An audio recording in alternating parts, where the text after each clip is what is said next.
my God! Ignition! Look at the It feels like the end of a war, but instead of victory, no one else is talking. That's one small step for man.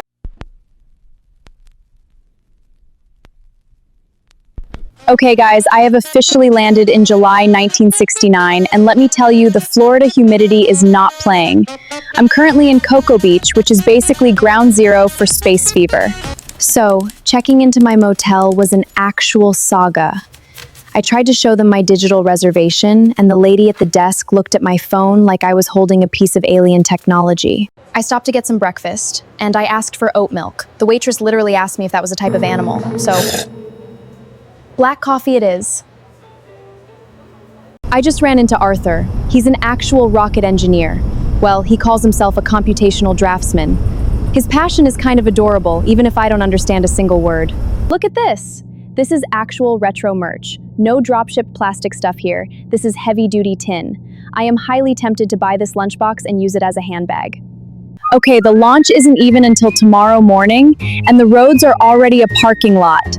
People are literally camping out on the side of the highway. There are tents, grills, families playing catch. It feels like the world's biggest tailgate party. The sun is setting, and if you look right over my shoulder, that's Launch Pad 39A. It looks so small from here, but in less than 12 hours, 3 human beings are going to sit on top of a 300-foot rocket and shoot themselves into space. I made friends with some campers from Georgia, and they offered me s'mores. Everyone is just so excited to be part of history. It's mid-mighty. Nobody is sleeping. Across the water, they've turned on the searchlights on the Saturn V. It looks like a glowing white spear pointing at the sky. The air is warm, but I literally have goosebumps just looking at it. It's 3 a.m. Launch is in 6 hours. I've been staring at the ceiling for 2 hours. Every time I close my eyes, I just see that rocket. Sleep is officially a lost cause.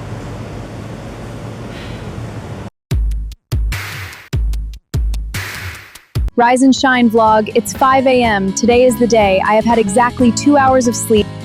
We are gonna see a moon rocket launch, so who cares about sleep? I made it to the viewing site, and it is a complete madhouse. There are reportedly 1 million people lining the beaches and highways today. 1 million! Everyone is squinting through binoculars, and there's this incredible buzzing energy. We're all just waiting. So, I may or may not have borrowed a press pass from a very distracted journalist at the diner. Don't look at me like that, it was for the vlog. I'm trying to get onto the actual press site. If I get arrested by 1960s military police, please bail me out. I'm in! The press site is wild. It's like a sea of gray suits, cigarettes, and manual typewriters. I am easily the most underdressed and out-of-place person here, but I have a front row seat to history.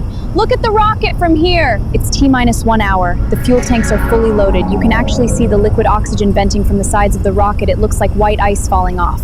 The air feels heavy. Nobody is joking around anymore. The gravity of this is starting to set in. T-minus 10 minutes. This is it. The astronauts have been strapped in for hours. They're sitting on 7.5 million pounds of thrust. I can feel my own heart beating in my throat. I've never felt tension like this in my entire life. Oh my God! Ignition! Look at the fire, it's like a sun on the ground. I can't even hear anything yet, but the light is blinding. Oh my God! Oh, the sound! Oh my God, the sound! It's vibrating in my chest. The ground is literally shaking. I can't breathe. It's deafening. Go, go, go! It's clearing the tower. It's going. Look at it go. It's so fast. Those 3 men, they're on their way. They're actually leaving the Earth. This is the most incredible thing I've ever seen. And just like that, they're gone. The launch pad is empty. The crowd is starting to pack up. It's like we all just shared this massive collective experience and nobody knows how to go back to normal life. Day 2. The astronauts are currently coasting through the vacuum of space, about halfway to the moon. Now it's just this weird, suspended anxiety. Everywhere you go, people are talking about them. It's the only thing that matters. I'm in a local barber shop, and the barber Harold is convinced they're gonna find space gold on the moon. I tried to explain that it's mostly just dust and rocks, but he is not hearing it. Honestly, I love his optimism. Let him dream. Dinner update, I bought an actual 1969 TV dinner. It comes in a metal tray that you have to heat in a literal oven because microwaves aren't really a thing yet. It's pretty mushy. Yeah, no. Watching the news is a whole event here. Everyone tunes into Walter Cronkite on CBS. He's basically the voice of the nation. It's so low-tech, but honestly, he makes it feel so dramatic. Okay, so I wandered into the local radio station WSCB, just trying to get a vibe check on public sentiment. We need a visual!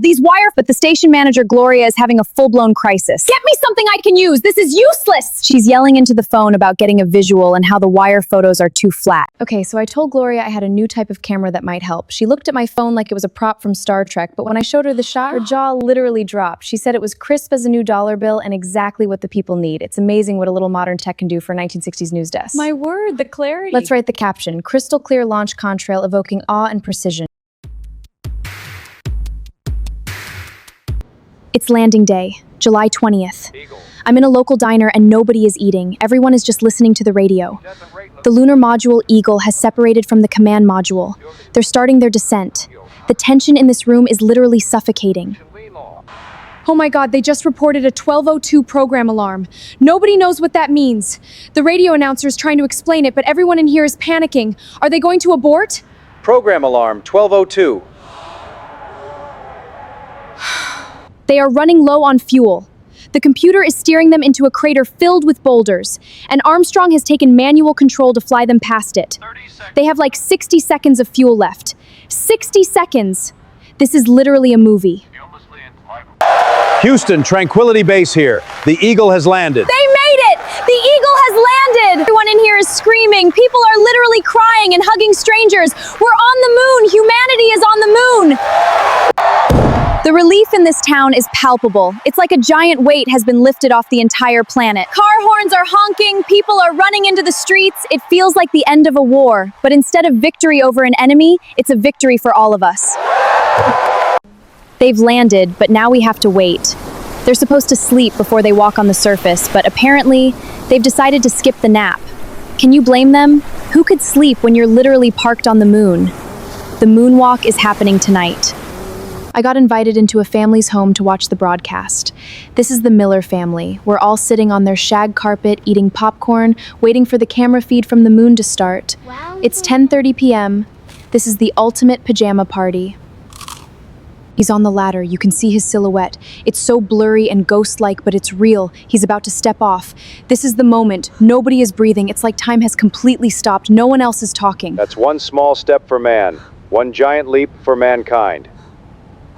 They're actually walking on the moon. They're bouncing around like kids on a trampoline. It's the most beautiful, surreal thing I've ever seen. 600 million people are watching this exact broadcast tonight. We are all looking at the same screen, sharing the same mind-blowing realization of what we can achieve.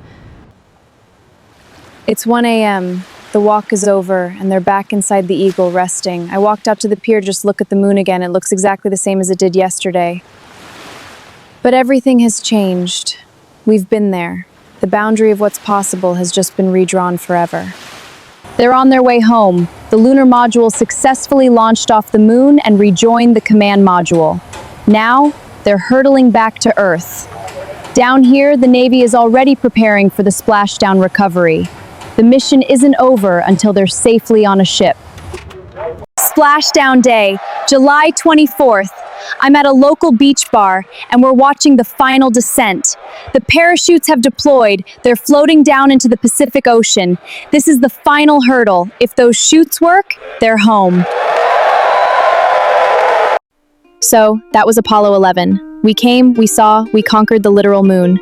I've never felt so proud to be a human being, and I've never seen a world so united. If we can put a man on the moon with 1960s technology, what's stopping us from solving everything else? Let me know where you want me to travel next in the comments. And as always, subscribe for the next adventure. Vera signing off from 1969.